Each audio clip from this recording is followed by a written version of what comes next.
بسم الله الرحمن الرحيم وإن كنتم على سفر ولم تجدوا كاتبا فرهان مقبوضة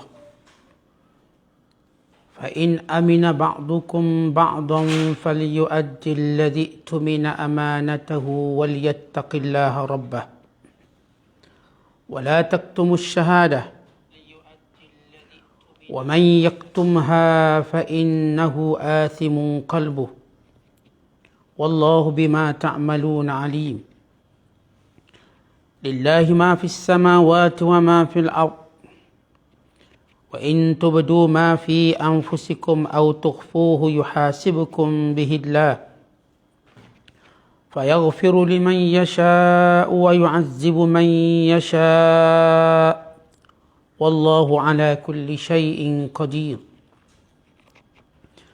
آمن الرسول بما أنزل إليه من ربه والمؤمنون كل آمن بالله وملائكته وكتبه ورسله لا نفرق بين أحد من رسله وقالوا سمعنا وأطعنا غفرانك ربنا وإليك المصير لا يكلف الله نفسا إلا وسعها لها ما كسبت وعليها ما اكتسبت ربنا لا تؤاخذنا إن نسينا أو أخطأنا ربنا ولا تحمل علينا إصرا كما حملته على الذين من قبلنا ربنا ولا تحملنا ما لا طاقة لنا به واعف عنا واغفر لنا وارحمنا أنت مولانا فانصرنا على القوم الكافرين صدق الله العظيم. Dan jika kamu berada dalam musafir, lalu kamu berhutang atau memberi hutang yang bertempoh, dan kamu tidak mendapati jurutulis, maka hendaklah diadakan barang gadaian untuk dipegang oleh orang-orang yang memberi hutang. Kemudian kalau yang memberi hutang percaya kepada yang berhutang dengan tidak payah bersurat, saksi dan barang gadaian, maka hendaklah orang yang berhutang yang dipercaya itu menyempurnakan bayaran hutang yang diamanahkan kepadanya. Dan hendaklah ia bertakwa kepada Allah Tuhannya. Dan janganlah kamu, wahai orang-orang yang menjadi saksi, menyembunyikan perkara yang dipersaksikan itu. Dan sesiapa yang menyembunyikannya, maka sesungguhnya ia adalah orang yang berdosa hatinya. Dan ingatlah, Allah sentiasa mengetahui akan apa yang kamu kerjakan. Segala yang ada di langit dan yang ada di bumi adalah kepunyaan Allah. Dan jika kamu melahirkan apa yang ada dalam hati kamu, atau kamu menyembunyikannya, nescaya Allah akan menghitung dan menyatakan kepada kamu. Kemudian ia mengampunkan bagi sesiapa yang dikehendakinya dan menyeksa siapa yang dikehendakinya menurut undang-undang peraturannya. Dan ingatlah Allah Maha Kuasa atas tiap-tiap sesuatu. Rasulullah telah beriman kepada apa yang diturunkan kepadanya dari Tuhannya. Dan juga orang yang beriman. Semuanya beriman kepada Allah dan malaikat-malaikatnya dan kitab-kitabnya dan rasul-rasulnya. Mereka berkata, kami tidak membezakan antara seorang dengan yang lain dari rasul-rasulnya. Mereka berkata lagi, kami dengar dan kami taat. Kami pohonkan keampunan-Mu, wahai Tuhan kami. Dan kepadamu jualah tempat kembali. Allah tidak memberati seseorang melainkan apa yang terdaya olehnya. Ia mendapat pahala kebaikan yang diusahakannya. Dan ia juga menanggung dosa kejahatan yang diusahakannya. Mereka berdoa dengan berkata, wahai Tuhan kami, janganlah Engkau mengirakan kami salah jika kami lupa atau kami tersalah. Wahai Tuhan kami, janganlah Engkau bebankan kepada kami bebanan yang berat sebagaimana yang telah Engkau bebankan kepada orang-orang yang terdahulu daripada kami. Wahai Tuhan kami, Janganlah engkau pikulkan kepada kami apa yang kami tidak terdaya memikulnya. Dan maafkan kesalahan kami. Serta ampunkan dosa kami. Dan berilah rahmat kepada kami. Engkaulah penolong kami. Oleh itu tolonglah kami untuk mencapai kemenangan terhadap kaum-kaum yang kafir. Muslimin dan muslimat sedang penonton yang dirahmati Allah sekalian. Kita berada pada penafsiran ayat-ayat terakhir dalam suratul Baqarah.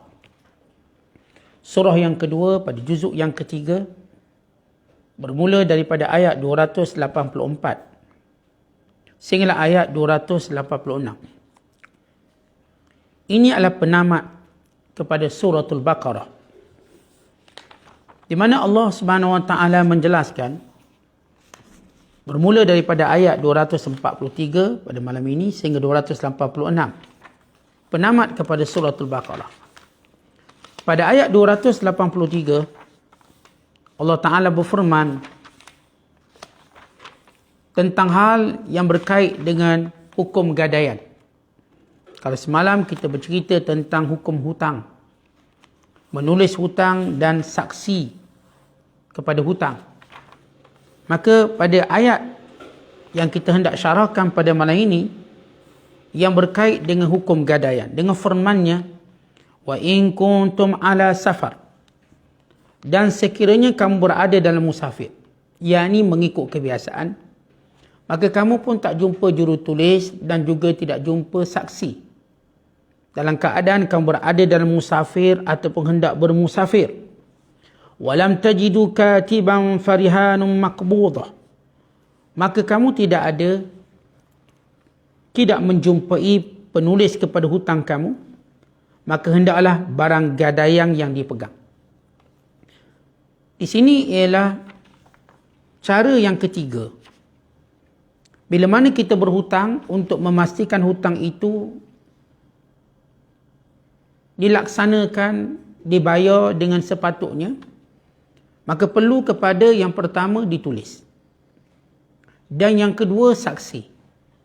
Dan yang ketiga ialah barang gadaian. Dengan adanya barang gadaian, ia akan memastikan hak orang yang memberi hutang. Atau kita sebut perkataan dalam bahasa Arab dain, haknya terbela dan terjaga. Dan bagi orang yang berhutang, yang kita panggil madin, maka mereka menunjukkan kesungguhan untuk membayar hutang dengan meninggalkan barang gadaian. Namun syarat barang gadaian ini mestilah dipegang oleh orang yang memberi hutang. Walaupun orang yang memberi hutang memegang barang gadaian, tetapi orang yang memberi hutang tidak berhak menggunakannya. Contoh, seorang nak pinjam duit RM1,000, maka dia pun tinggalkan gadaiannya, rantai emas, ditinggalkan gelang emas, ditinggalkan basikalnya, motosikalnya, ditinggalkan gerang tanahnya atau apa sahaja yang boleh menjamin dikembalikan semula hutangnya. Maka pemegang ini orang yang memegang gadaian, yang disebut sebagai murtahin. Yang beri gadaian dipanggil rahin. Murtahin tidak boleh menggunakannya. Dia tak boleh pakai emas yang digadai. Dia tak boleh menaiki kenderaan yang digadaikan. Dia kena simpan begitu. Dibiarkan. Jangan digunakan. Kalau guna, maka dia ada unsur riba di situ. Tetapi dalam masa yang sama, barang yang gadai itu mesti dipegang oleh yang memberi hutang. Sebab itu Allah menyebut farihanum maqbudah. Maka hendaklah dipegang gadaian yang dipegang. Kemudian Allah Ta'ala menyebut cara yang keempat. Baik, cara pertama bila berhutang, kita tulis. Kemudian kita saksi. Kemudian dengan cara gadaian. Untuk kita mengetahui dalam bab muamalah kita dengan manusia ada kelapangan dan keluasan. Kerana evolusi muamalah ini berbeza-beza mengikut keadaan, tempat dan juga orangnya. Orangnya tidak sama dalam kita bermuamalah. Ada yang jujur, ada yang terlebih jujur. Ada yang kita katakan boleh percaya, ada yang kita katakan boleh percaya dan tak boleh percaya. Ada orang tidak ketahui identiti dia, percaya ke atau tidak. Maka Islam menyarankan beberapa cara melihat kepada keperbagaian latar belakang, muamalah, tempat, orang dan sebagainya. Allah Ta'ala menyatakan, فَإِنْ أَمِنَ بَعْضُكُمْ بَعْضًا, kalaulah kamu percaya antara satu sama lain. falyu'addil ladzi tumina amanatahu wal yattaqillaha rabbah. Maka hutang tak perlu tulis, tak perlu saksi, tak perlu ada gadaian, tetapi orang yang telah dipercaya itu hendaklah membayar hutangnya dengan sempurna. Tempohnya, jumlahnya, tanpa penangguhan. Artinya ada 4 cara. Bila seorang berhutang, sama ada kita tulis, atau disaksikan, atau barang gadaian, atau kalau kita memang percaya dia. Kalau kita percaya, si mak ni kalau hutang memang dia bayar. Bukan dia pancua bila mana membayarnya. Maka tak perlu kepada apa pun. Tulis tak bayar, saksi tak bayar, gadaian pun tak bayar. Kerana itu Allah menyebut fa'in amina ba'dukum ba'da. Kalau sebahagian kamu percaya pada sebahagian yang lain, falyu'addil ladzi tumina amanatahu, maka hendaklah orang yang menerima amanah itu menunaikan pembayarannya dengan sempurna. Wal yattaqillaha rabbah, dan takutlah dia pada Allah Tuhannya.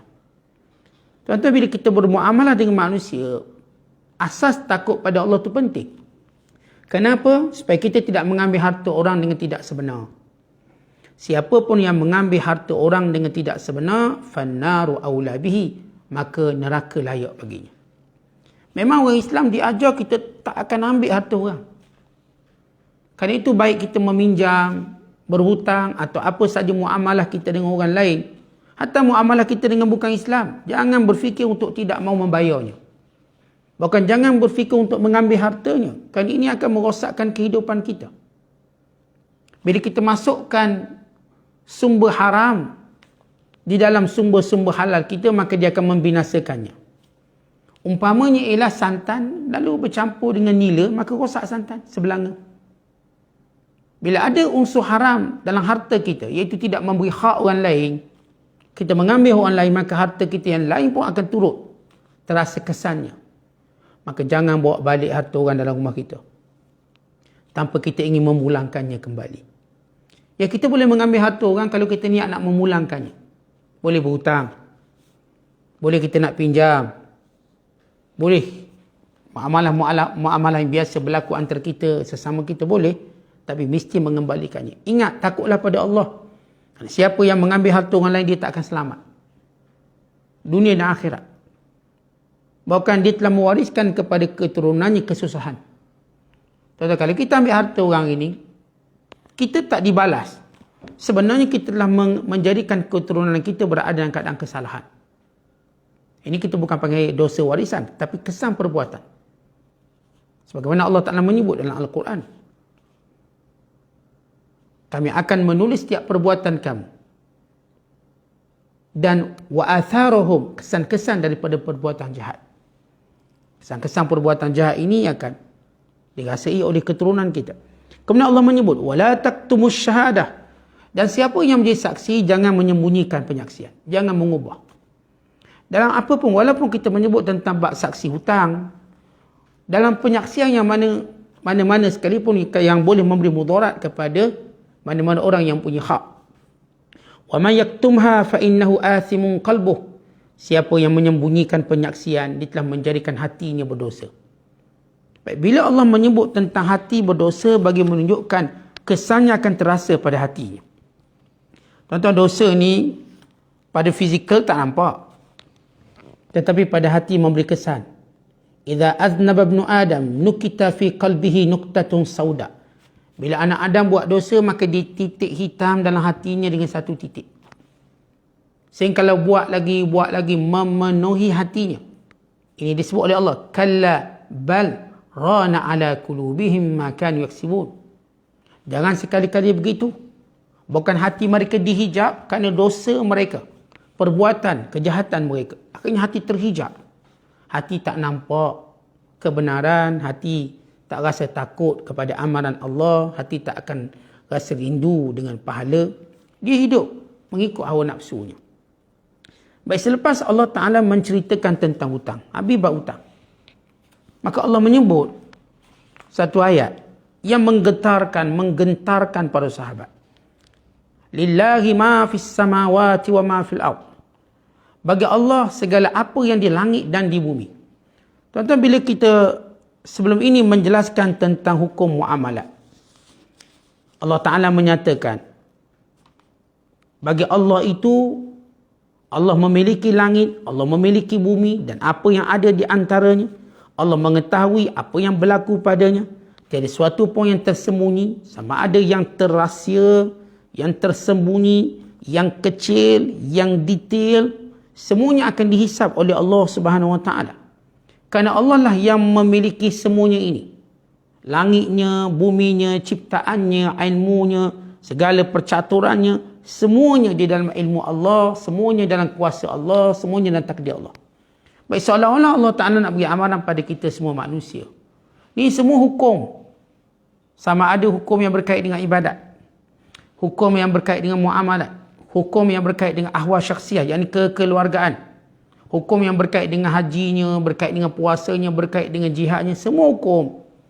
Maka hukum ini diturunkan oleh Allah, pemilik langit dan bumi. Jangan melanggar hukum Allah. Jangan melawan hukum Allah. Kerana pemilik semua ini ialah Allah Subhanahu Wa Taala. Kerana itu Allah memberi amaran, wa in tubdu, kalaulah kejahatan kamu cuba sembunyikan dalam hati kamu. Wa in tubdu, kalaulah kejahatan itu kamu zahirkan dalam diri kamu, au tukhfuhu, atau kamu sembunyikannya, yuhasibukumullah, Allah akan menghisapnya. Bila Allah hisap, maka kamu berada dalam dua keadaan. Fayaghfiru liman yasha, Allah ampunkan siapa yang dikehendaki. Wa yu'adzibu man yasha, Allah akan azab siapa yang dikehendaki. Wallahu ala kulli syai'in qadir. Kerana apa? Kerana Allah berkuasa pada dua-dua keadaan tersebut. Allah berkuasa pada semuanya. Berhubung dengan ayat ini, kata ulama, bila mana turun ayat ini, lalu para sahabat merasa berat. Sebab kadang-kadang mereka terfikir ada kejahatan yang tersembunyi dalam diri mereka. Was-was, niat-niat yang, ya, kadang-kadang tuan-tuan dalam diri kita kan terlintas macam-macam. Kita tengok imam terawih panjang sangat. Imam ni mau aku tendang belakang ni panjang. Itu kan kejahatan diri kita. Allah hisap tak? Ataupun misalnya kita pergi berbuka puasa, tengok makanan, ya Allah, makanannya tak sedap. Nyesal buka kat surau. Barangkali ni ambil projek banyak ni. Projek banyak. Untung banyak ni. Cipuk nampak. Ayam dipotongnya 18. Patut potong 12, 18. Siapa nying ayam tu? Kita kata, ni memang untung lebih ni. Hati kita ni ada buah jahat. Kadang-kadang kita tengok dalam masjid, oh, dia ni conquer orang dia belakang depan ni. Padahal tak ada conquer pun okey. Tuan-tuan, lintasan kejahatan itu banyak dalam diri kita. Baik ketika mana kita berada di masjid, di surau, kadang-kadang dalam muamalah kita sesama kita. Barangkali juga tuan-tuan, ketika mana kita dengar kuliah pun nak marah, ustaz ni panjangnya mengajar ustaz ni. Tutup mic baru tahu, nak tutup mic pula. Semua kita marah, tu imam kita marah, ustaz kita marah. Tuan-tuan, lintasan ini ada. Kadang-kadang isteri nak marah ke suami. Marah ke suami, tengok, aku telang suami aku ni, nak marah. Tapi dia tahu benda tu salah. Lintasan itu datang. Tuan-tuan, para sahabat, mereka tahu berat. Ayat ni berat pada mereka. Kadang-kala ada lintasan-lintasan yang tidak baik. Lalu mereka datang jumpa Nabi SAW. Thumma jasawu ala rukab. Mereka melutut di hadapan baginda SAW. Lalu mereka berkata, ya Rasulullah, ay Rasulullah, kullifna minal a'mal ma nutiq. Kami telah dibebankan dengan suatu amalan yang kami tak mampu. As-salatu was-siyam wal-jihad was-sadaqah. Dalam bab solat, dalam bab puasa, dalam bab jihad, dalam bab sedekah. Wa qad anzalallahu hadhil ayah wa la nutiqha. Bab solat kami boleh buat, puasa kami boleh buat, jihad kami boleh buat, sedekah kami boleh buat. Tiba-tiba bila turun ayat tentang ini kami tak mampu.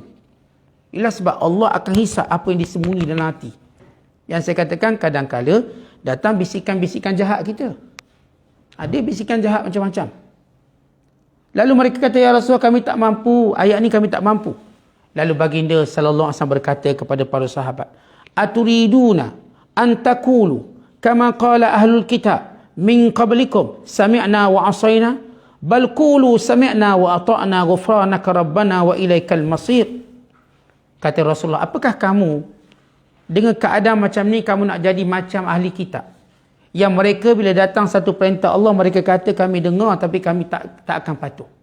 Bukan kamu sepatutnya orang beriman berkata, kami dengar, kami patuh, ya Allah keampunanmu, kami mohon kalau berlaku kecuaian dan kepadamu kami kembali. Dan apabila dibacakan kepada kaum ayat ini, maka para sahabat pun rasa berat lagi.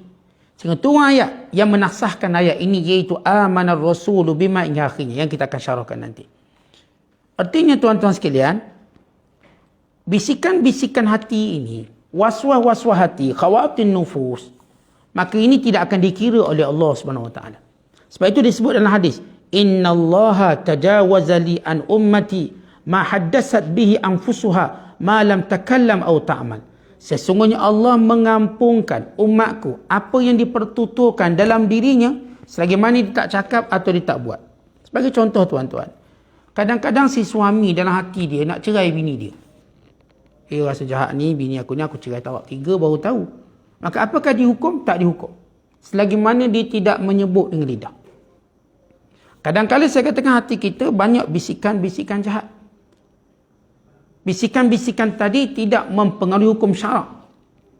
Lagi mana kita tak berkata atau kita tak buat. Macam kadang-kadang datang keinginan, lawa kereta ni aku curi baru tahu ni. Rasa nak curi. Tengok ni, ya banyaklah benda-benda jahat dalam diri kita. Tuan-tuan, lagi mana kita tak buat, Allah ampunkan kita. Lagi mana kita tak cakap dengan mulut, Allah ampunkan kita.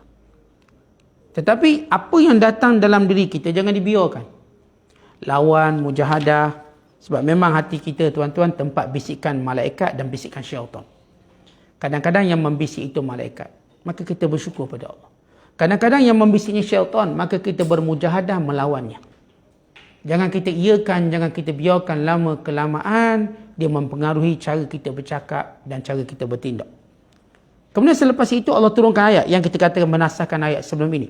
Amanar rasulu bima unzila ilaihi min rabbihi wal mu'minun. Nabi Muhammad sallallahu alaihi wasallam telah beriman dengan apa sahaja yang diturunkan kepadanya daripada Tuhannya, dan demikian juga orang yang beriman. Nak beritahu bahawa bagaimana mulianya orang-orang yang beriman, mereka benar-benar mengikuti Nabi mereka, Nabi Muhammad sallallahu alaihi wasallam. Berlawanan dengan kaum Nabi Musa.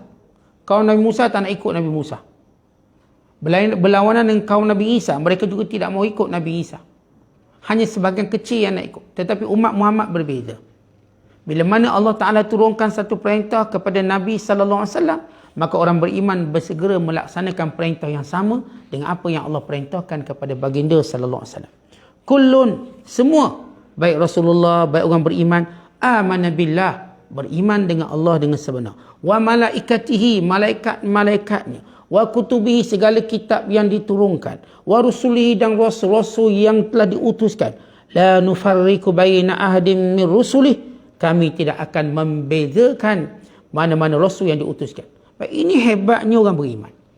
Semua rasul yang diutuskan, mereka tidak pernah membeza-bezakan. Mereka wajib beriman.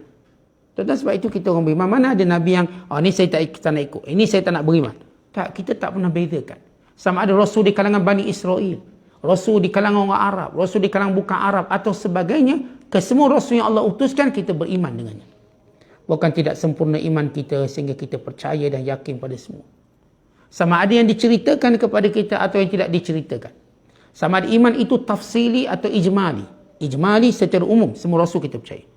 Tafsili yang disebut oleh Allah dalam Quran.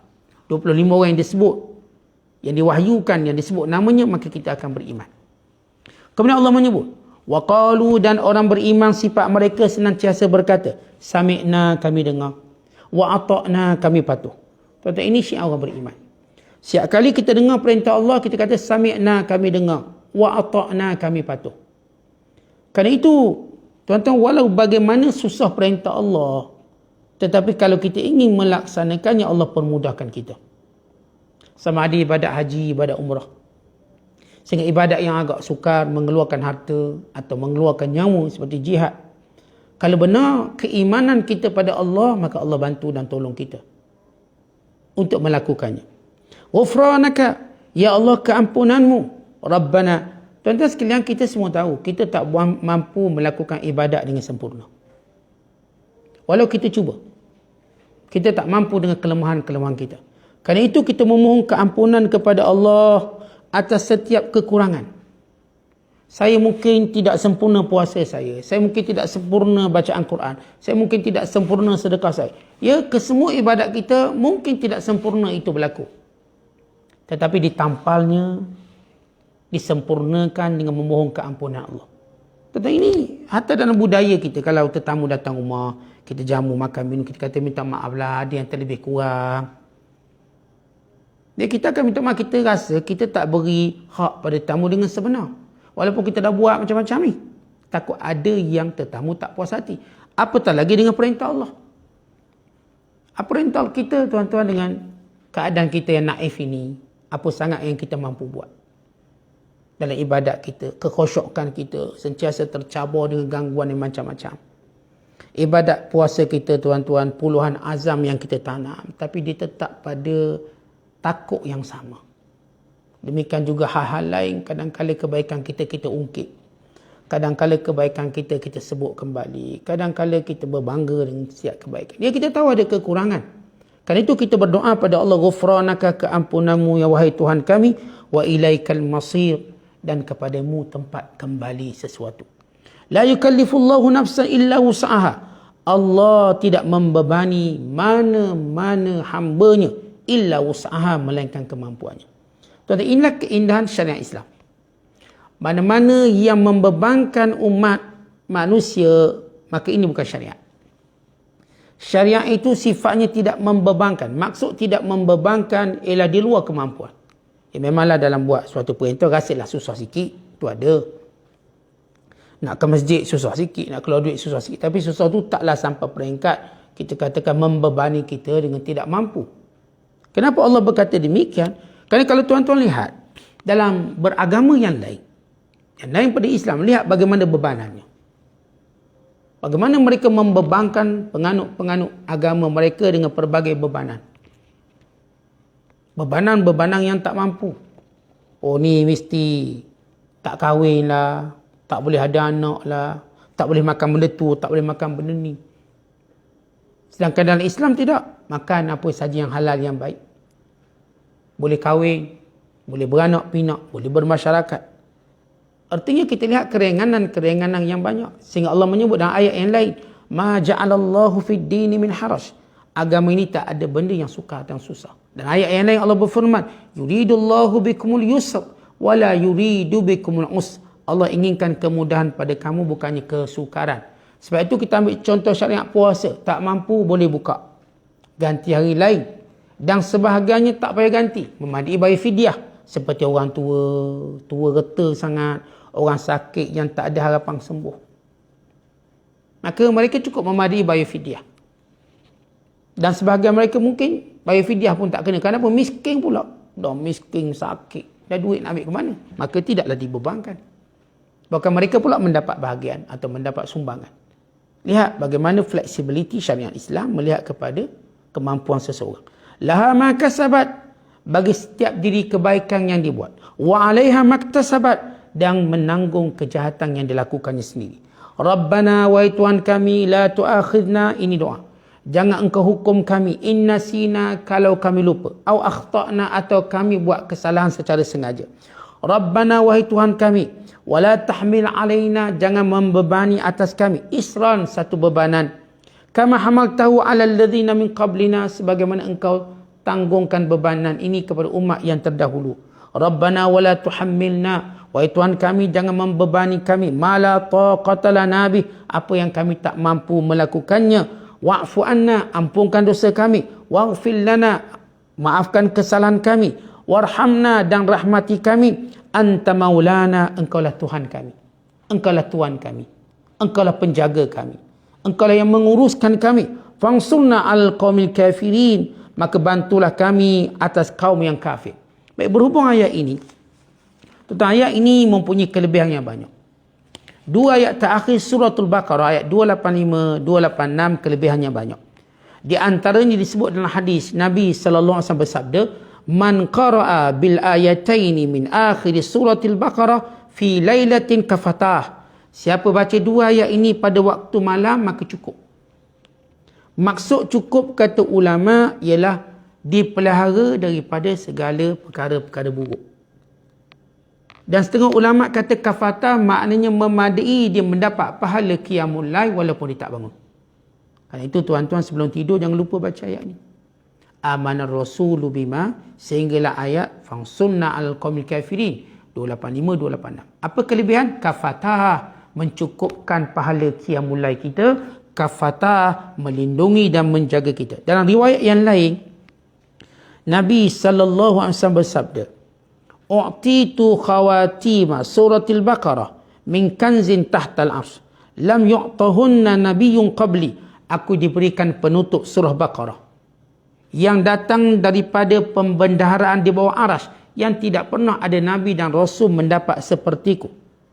Dan riwayat yang lain disebut daripada Ali radhiyallahu taala anhu berkata, "La ara ahadan aqal al-Islam yanamu hatta yaqra ayatal kursi wa khawatim suratil Baqarah fa innaha min kanzin u'tiyahu nabiyyukum sallallahu alaihi wasallam min tahtil arsy."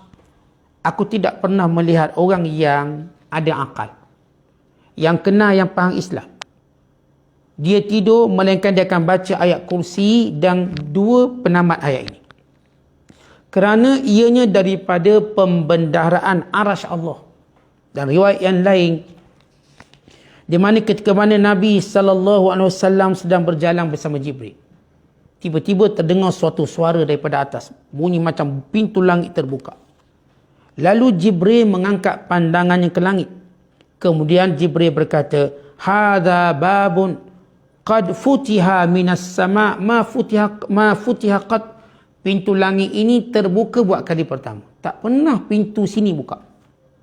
Lalu fanazala minhu malak. Tiba-tiba daripada pintu terbuka tadi turun malaikat. Fa'atan Nabi sallallahu alaihi wasallam faqala lahu. Lalu dia mendatangi Rasulullah. Rasulullah berjalan dengan Jibril. Tengah berjalan tiba-tiba bunyi pintu langit dibuka. Jibril pandang ke atas sambil berkata, "Pintu ini belum pernah dibuka." Belum. Tiba-tiba daripada pintu langit tadi turun malaikat.